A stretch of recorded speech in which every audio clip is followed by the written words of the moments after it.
All right. Hey, thanks for riding with us this morning. Always glad to see you guys out there.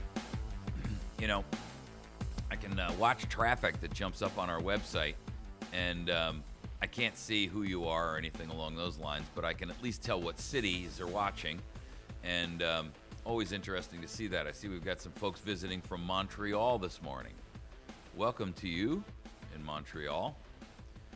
Town and Country, not quite sure where that is. And of course, we've got some folks in California. I see some Texas. Got some folks in Tuttle. I'm not quite sure where Tuttle is, but that looks like it might be either Oklahoma or northern Texas. Just a blop on a map. We've got some folks down there in Florida. See some folks out, looks like it's in North or South Carolina, Michigan area, Chicago area. Good morning to all of you. Glad to have you on board. We're in the second of our four segments this morning, And in this particular topic, we're going to be talking about, is minimum wage really good for the nation?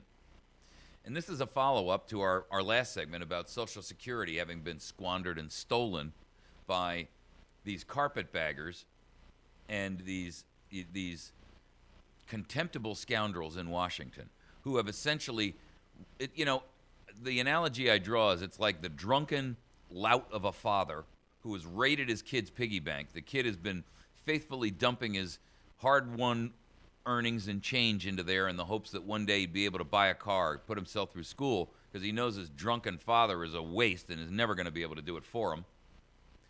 And only to find out that, as fast as he can put the money in, the piece of garbage has been taking it out of the bottom, unplugging it, taking the money out, and throwing in nothing but IOUs.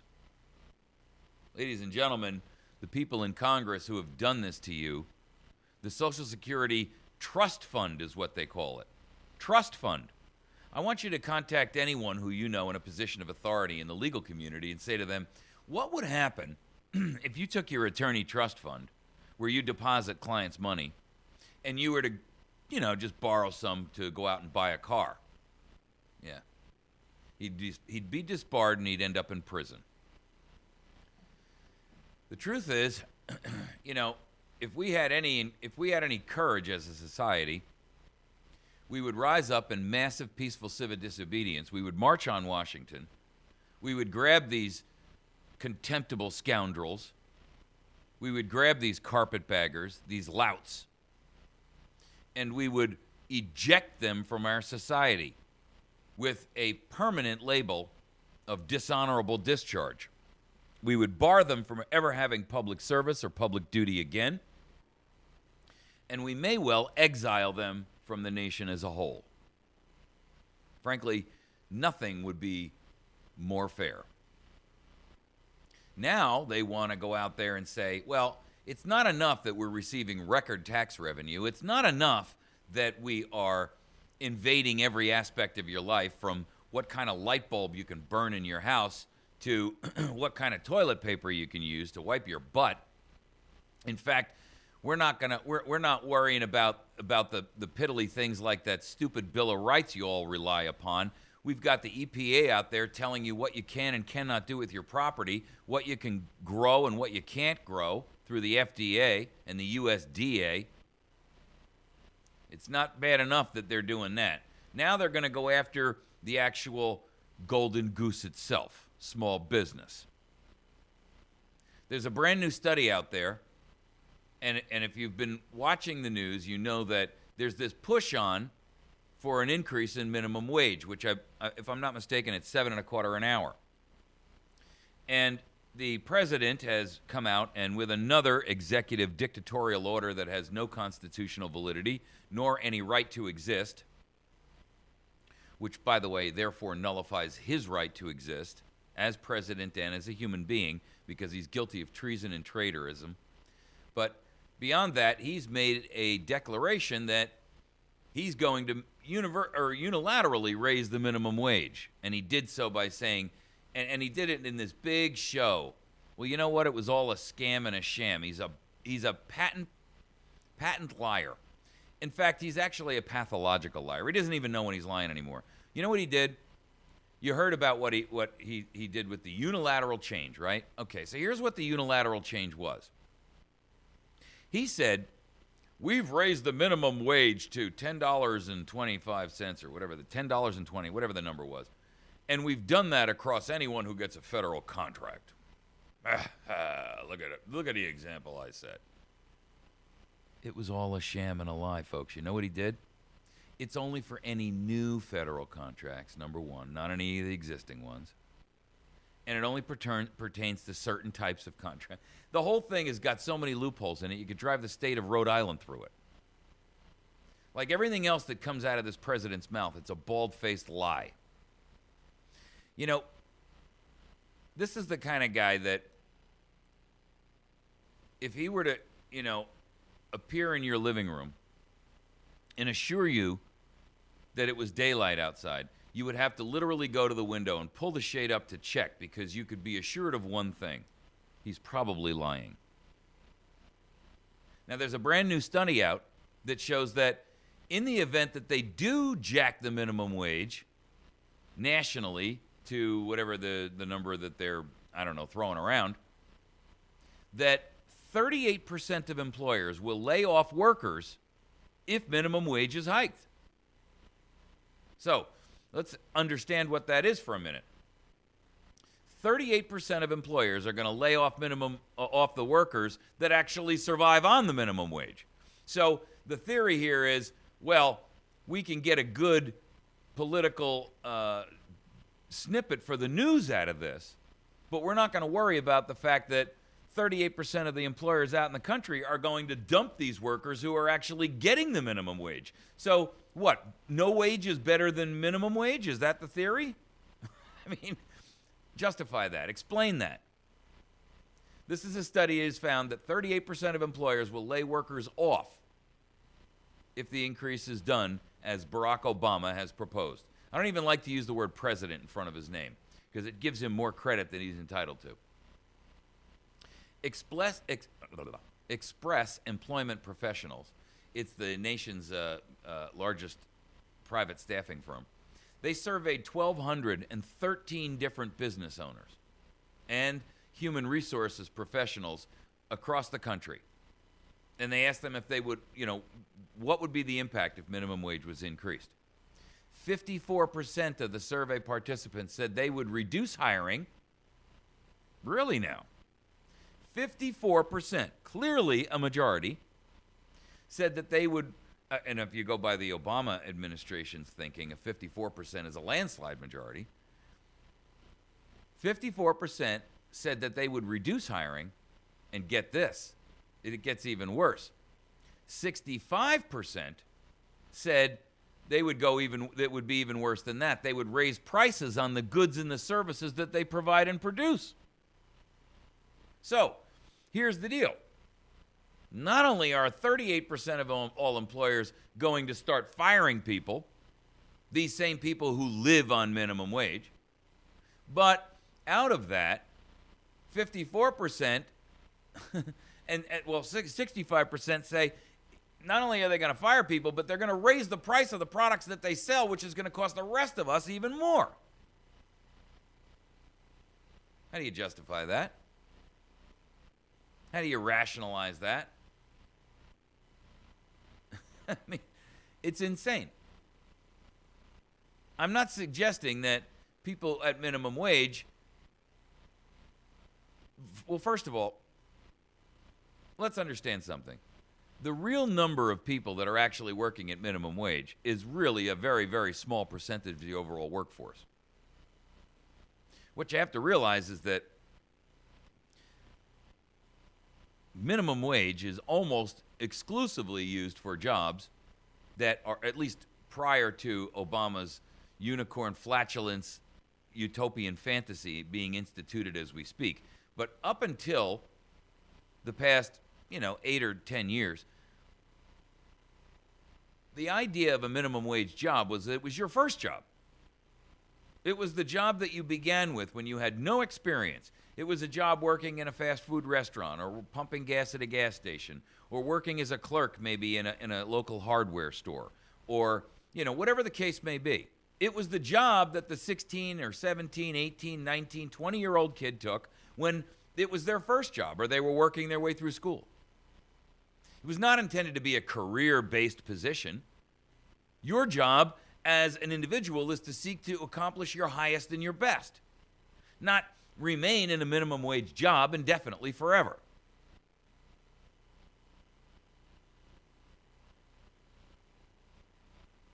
Now, for the record, there were 1,213 businesses that were contacted, right?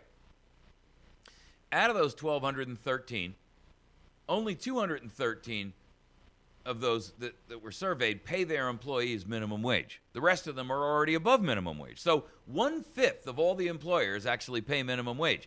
And out of that 1/5 that pay minimum wage, only a small percentage of those have employees at the minimum wage level, because it isn't long once you've been working there for a little while that you get a little bit of a bump, or maybe a migration to a better position, or maybe an assistant manager or some other role within the company as you begin to find your way. You see, that's the American experience that we all expect. Not that I'm going to work there and be taken care of by an employer, but that my good work ethic, my intelligence, my ability to excel, my ability to show that I'm capable, and I am capable not only of the duties which you've given me, but I'm capable of greater duty if you'll give me the opportunity, and you will rise in the ladder. But America doesn't believe that anymore. And our youth has been given the idea that not only is that not necessary, but that you are entitled to a better paying position just by virtue of your existence. Your self-esteem has been boosted so high that you graduate college or high school feeling as if, well, if I go to work for you and I'm helping your company make money, you owe me a job, and in fact, you owe me a piece of the profit, because if it wasn't for me, you wouldn't have a company that's successful. Really? So let me get this straight. You've been working here for 3 months. I pay you to do a job, which you begrudgingly do. I'm the guy who, put my capital at risk and took the risk that I might go down in flames and my family would starve to death and I'd be living in a tar paper shack. I took the risk with my money, and I'm the guy who drove door to door to door to door, walked the soles off of 19 pairs of shoes trying to get this business off the ground. I'm the guy who put my children's future or my children's growth maybe behind, and I wasn't able to make a baseball game or a sporting event, or I wasn't able to make the school band orchestra that evening because I was trying to get this business off the ground so I'd have something to hand off to them and just be able to keep our heads above water. I'm the person who sat down and put all of my time into this, where I was here late at night instead of sitting home helping my kid do their homework or paying attention to my wife or my husband. I'm the person who sacrificed and sat here and worked at night when all the rest of the people were in bed and the lights were off everywhere in town, but I was here working to make this business a reality. And slowly but surely, I got to the point where business grew and I needed to hire some other people. And I brought in 1 or 2 people, and they were talented, and they've grown with me. And now, Bob, who was my right-hand guy when we were younger and really struggling, he's now the vice president, and he earns a couple of $100,000 a year. But he put in the blood, sweat, and tears with me.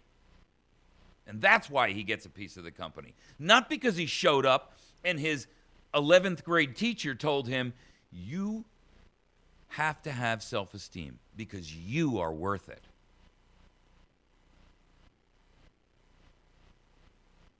The truth of the matter is, ladies and gentlemen, raising the minimum wage may be it's like a bump to a doper. It's like a guy who has a cocaine problem, or a guy who's got a heroin problem. And, he can't get quite enough because, once is too much and 1,000's never enough. But just give him that bump and he'll be all right for a couple of minutes. But in 10 minutes, he's going to be back. And he needs another bump.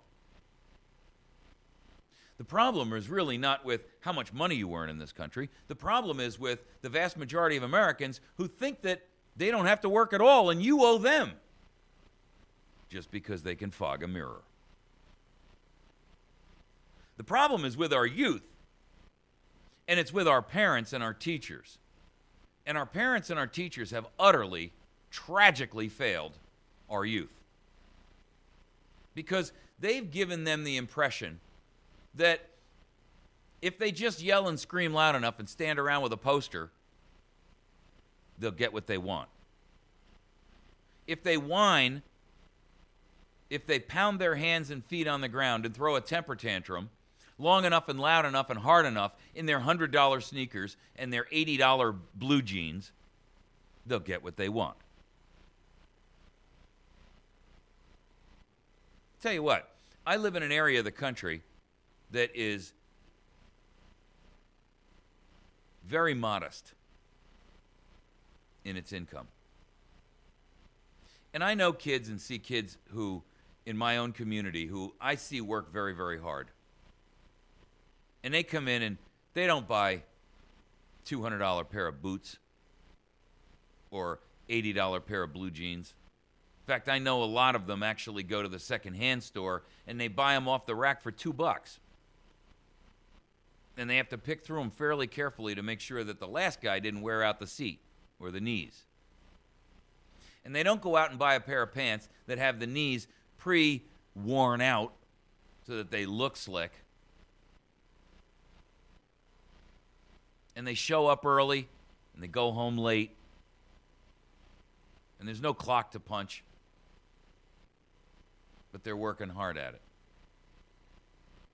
They're trying to improve their situation. And it's admirable. Don't misunderstand me. I'm not, I'm not fooled by there's a certain percentage of them who are anything but that. These are the ones who walk around in $100 sneakers, a pair of blue jeans that cost them $100 that somebody spilled battery acid on in China so that they would look cool. The truth of the matter is, they don't have two nickels to rub together. They don't have a pot to piss in or a window to throw it out of. But they're wearing an awful lot of fancy clothes.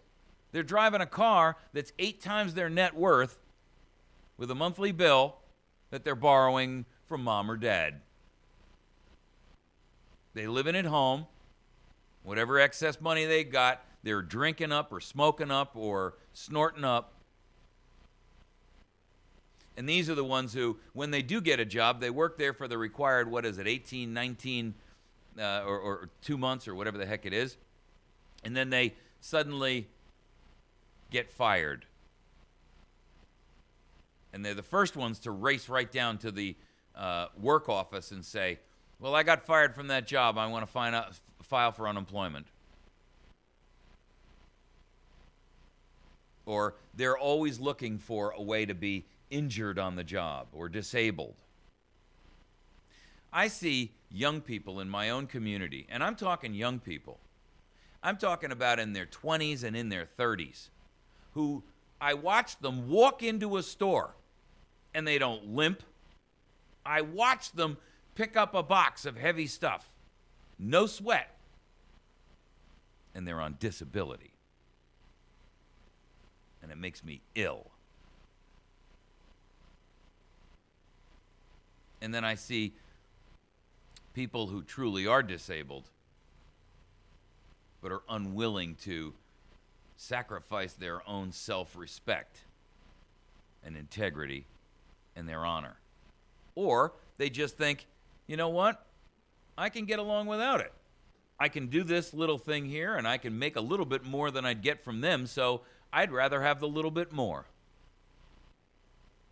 and have my pride. The truth is, I don't care how you couch it. This whole argument here about whether or not unemployment is needed or necessary, I'm sorry, not unemployment, but a minimum wage increase is needed or necessary, is irrelevant. because it's sitting there and like it's like saying the real problem here is that you're not eating. No, the real problem here is that you've got cancer and you can't eat because you've got your stomach rotting away. You see, you want to treat the symptom and you want to give them, an antacid. But that's not the problem. The problem is that they've got cancer and it's untreated and their stomach is literally rotting away. They're not losing weight because they're not eating. They're losing weight because they can't eat.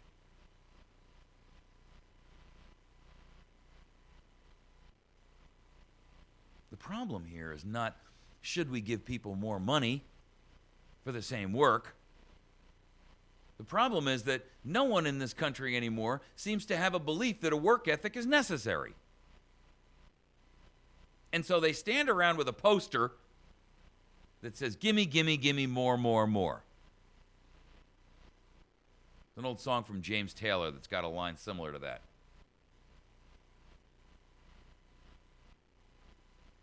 Living on the monthly dole. What a tragedy. What a shame. What a future this country will have with those people being in charge. Remember, the youth of today will someday be the leaders. Yes, you'll be dead and gone, so it won't matter to you. But just imagine that world. If you're having trouble imagining that world, I would encourage you to go back and look at the 1960s and all of the ilk that are now running our country. Yeah. These were the same people then that were, got to keep the man from getting me down. That's the man trying to put me down. Yeah, let's smoke a little weed and protest that war.